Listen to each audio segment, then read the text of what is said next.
पुष्पकमल दाहालजीको बेग्लै छ। उहाँ बोल्नुहुन्छ, भाषा बेग्लै गर्नुहुन्छ, काम अर्कै। हेर्नु देब्रेपट्टि हुन्छ, निशाना दाहिनेपट्टि हुन्छ।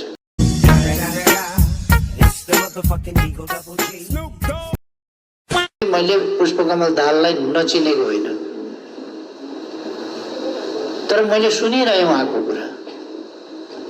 उहाँले मलाई छकाइरहनु भयो। उहाँ हातमा चक्कु लिएर बस्नुभएको थियो, मलाई भन्नुभयो फुल लिएको छु।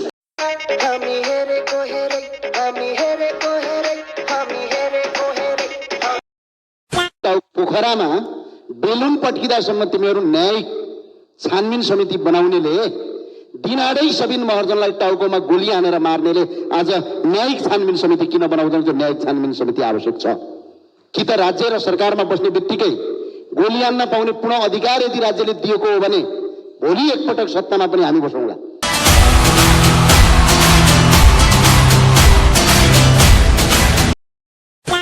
उच्च नैतिक चरित्र भनिएको छ। यो पो छ त रोचक त, यो पो छ त। अब के अरे सिफारिस समितिमा आफै बस्ने,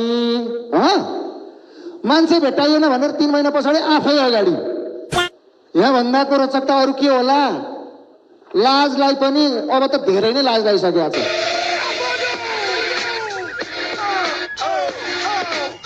के गर्नु छ 31 महिनासम्म गरिरहनुहोस्, गर्नुहोस्। चल्या छ लडाईँ। 2टा गभर्नर बनाउनुहोस् न, एउटा बिचौलिया ह्यान्डल गर्ने, एउटा नोटमा सिग्नेचर गर्ने।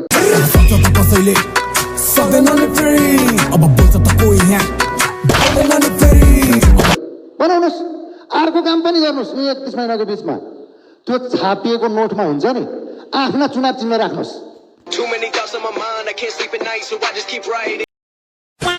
गगन थापा चाहिँ को? कांग्रेसको महामन्त्री सरकार गर्न बनाएको उच्चस्तरीय राजनीतिक समितिको सदस्य हो। सदस्य। अनि ऊर्जा मन्त्री को हो?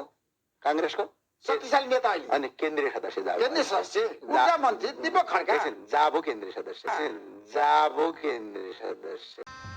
गजब बेइज्जती है। तपाईले भन्नुभएको थियो हामी यो बन्द सत्र सुरु हुने बित्तिकै टुङ्ग्याउँछ भन्नुको मतलब छ पदाधिकारी चयन सबै प्रक्रिया एकैछिनमा सकिन्छ भन्नुभएको पेश गर्नु भएन। अनि टुङ्गियो त फाइनल भयो नि। अनि नमानेपछि त प्रोसेसमा गयो नि त। अनि नमान्ने वातावरण चाहिँ कसरी सिर्जना भयो? तपाईँले कहाँ पढेर आएको पत्रकारिता चाहिँ?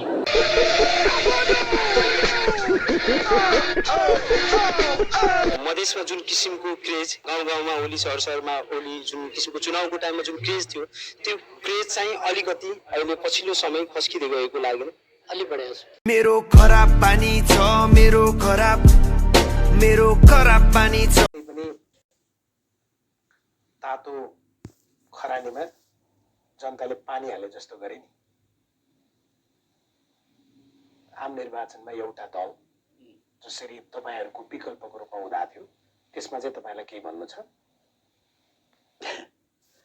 मलाई त्यसमा केही नै भन्नु छैन। किनभने जनताले बिर्सिसके।